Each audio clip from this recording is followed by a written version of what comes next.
रामायण में लक्ष्मण के 5 प्रश्नों का उत्तर राम जी ने जो दिया, जानकर हैरान हो जाएंगे आप। नमस्कार मित्रों, मैं एसपी सूरज आप सभी के लिए लेकर आ गए हैं एक और नई वीडियो। आप सभी के जानकारी के लिए कहना चाहता हूं कि आपने अगर हमारे चैनल को अभी तक सब्सक्राइब नहीं किया तो कर लीजिए, ताकि आपको हमारी आने वाली नई वीडियो की नोटिफिकेशन आप तक आसानी से पहुंच सके। तो चलिए मित्रों, शुरू करते इस वीडियो को और जानते हैं उन 5 प्रश्न के उत्तर। तुलसी कृत श्री रामचरित्र रामायण को लगभग सभी ने पढ़ी और सुनी होगी, लेकिन वनवास के दौरान पंचवटी में भगवान श्री राम जी से लक्ष्मण जी के बीच जो सबसे महत्वपूर्ण संवाद हुआ था, शायद ही इस ओर किसी आम व्यक्ति का ध्यान गया होगा। लक्ष्मण जी ने राम जी से अपने मन में उठ रही जिज्ञासा को इन 5 प्रश्नों के रूप में पूछा था, जिसे अगर कोई अपने जीवन में अपना ले, ये उसका जीवन सत्य के स्वरूप को जान और समझकर पूरी तरह बदल सकता है। जीवन में जिस भी चीज की कामना है उसे पूरी कर सकता है। लक्ष्मण ने पंचवटी में भगवान राम जी से पूछा, ज्ञान किसे कहते हैं, वैराग्य किसे कहते हैं, माया का स्वरूप बताएं, भक्ति के साधना बताएं कि भक्ति कैसे प्राप्त हो, जीवन और ईश्वर में भेद बताएं। भगवान श्री राम लक्ष्मण जी की बात सुनकर कहते हैं, भोरही मैं सब कहूँ बुझाई, सुनहु तात मति मन चित लाई, अर्थात थोड़े में ही सब समझा देता हूँ। यही विविधा है कि थोड़े में ही ज्यादा समझा देता हूँ। पहले भगवान ने माया वाला सवाल उठाया है, क्योंकि पहले माया को जान लेना चाहिए। भगवान कहते हैं कि माया वैसे तो अनिवर्चनीय, लेकिन फिर भी मैं अरु मोर तौर तय माया, यही बस किन्हें जीव निकाया। अर्थात मैं, मेरा और तेरा यही माया है, केवल 6 शब्दों में बता दिया। मैं अर्थात मैं अता है तो मेरा अता है, और जहां मेरा होता है वहां तेरा भी होता है। ये भेदभाव माया के कारण होता है। माया के भी 2 भेद बताए हैं, एक विधा दूसरा अविधा। एक दुष्ट अति से दुख रूपा, जा बस जीव पराभव ऊपा। एक रचई जग गुण बस जाके, प्रभु प्रेरित नहीं निज बल ताके। अर्थात अविद्या रूपी माया जीव को जन्म मरण के चक्कर में फंसाती है। भटकता रहता है जीव जन्म अथवा मृत्यु के चक्कर में, और दूसरी विद्या रूपी माया मुक्त कराती है। अर्थात हम ज्ञानी किसे कहेंगे, जो प्रकांड पंडित हो, शास्त्रों को जानता हो, बड़ा ही अच्छा प्रवचन कर सकता हो, दृष्टांत के साथ सिद्धांत को समझाते, संस्कृत तथा अन्य बहुत सी भाषाओं का जिसे ज्ञान हो, वही ज्ञानी। पंडित और ज्ञानी में अंतर है। उसे पंडित कह सकते हैं लेकिन ज्ञानी नहीं। गोस्वामी तुलसीदास जी ने बड़ी अद्भुत व्याख्या की है ज्ञानी की।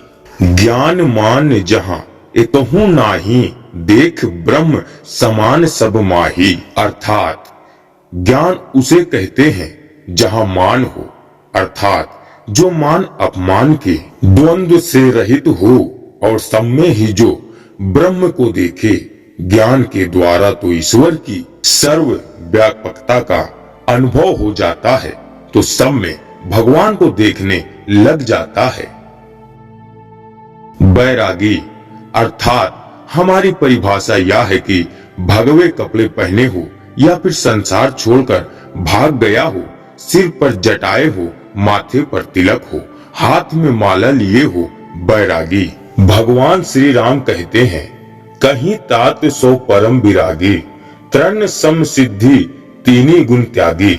अर्थात परम बैरागी वह है जिसने सिद्धियों को तृण अर्थात तिनके के समान तुच्छ समझा। कहने का तात्पर्य है कि जो सिद्धियों के चक्कर में नहीं फंसता, और तीनी गुणी त्यागी अर्थात 3 गुण प्रकृति का रूप या शरीर है, उससे जो ऊपर उठा, अर्थात शरीर में भी जिसकी आसक्ति नहीं रही, वही परम वैरागी है।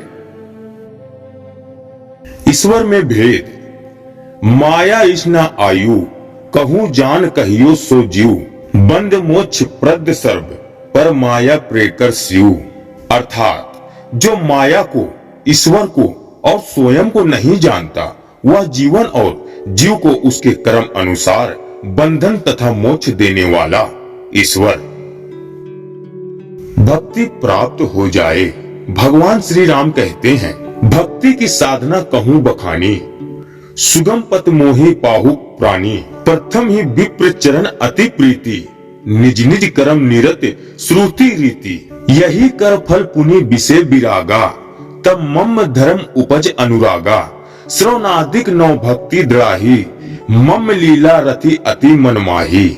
अर्थात भक्ति के साधना बता रहा हूँ, जिससे प्राणी मुझे बड़ी सरलता से पा लेता है। सबसे पहले विप्रो के चरण पिपरे। विप्रो का अर्थ है जिसका जीवन विवेक प्रदान हो, ऐसे विप्रो का चरण पिपरे। वेदों के बताए मार्ग पर चले, अपने कर्तव्य कर्म का पालन करे। इससे विश्व में वैराग होगा तथा वैराग्य उत्पन्न होगा, पर भगवान के भागवत धर्म में प्रेम होगा। तब श्रवणादिक 9 प्रकार की भक्तियां आ जाएगी और भगवान की लीलाओं में प्रेम हो जाएगा। संतों के चरणों में प्रेम हो, मन कर्म और वचन से भगवान का भजन करें तथा गुरु पिता माता भाई पति और देवता सब में मुझे ही देखें, सबको वंदन करें, सबकी सेवा करें। इतना कर ले तो समझो मिल गई भक्ति। अब भक्ति मिली है या नहीं, इसका हमें कैसे पता चलेगा? तो इसके लिए 2 चौपाई और बताई है। मम गुण गावत पुलक शरीरा, गदगद गिरा नयन बहनीरा, काम अधि मध्यम ना जाके, तात निरंतर बस में ताके।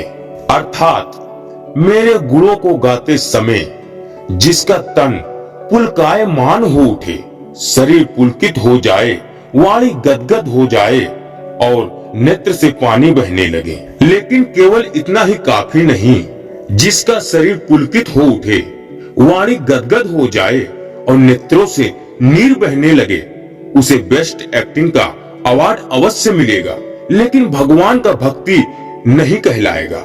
इसके लिए एक चौपाई और कही है, वो बड़े काम की है। काम आदि मध्यम ना जाके, जिसमें काम विकार ना हो, मद अहंकार ना हो और सबसे बड़ी बात दंभ पाखंड ना हो, वही भक्त है। भगवान ऐसे भक्त के सदा वश में रहते हैं। दोहा बचन करम मन मोर गति, भजन रहित निकाम, तिनके हृदय कमल महु, करहूं सदा विश्राम। आगे भगवान कहते हैं, जिसको मन कर्म और वचन से मेरा ही आश्रय है तथा जो निष्काम भाव से मेरा भजन करता है, उसके हृदय में मैं सदा विश्राम करता हूँ। तो मित्रों, आपको हमारी यह जानकारी और वीडियो कैसी लगी? अगर अच्छी लगी तो आप हमारे चैनल को सब्सक्राइब करके हमें सपोर्ट करें, ज्यादा से ज्यादा शेयर करें। फिर मिलते एक नई वीडियो में, तब तक के लिए धन्यवाद। खुश रहें, ये ईश्वर से प्रार्थना है मेरी।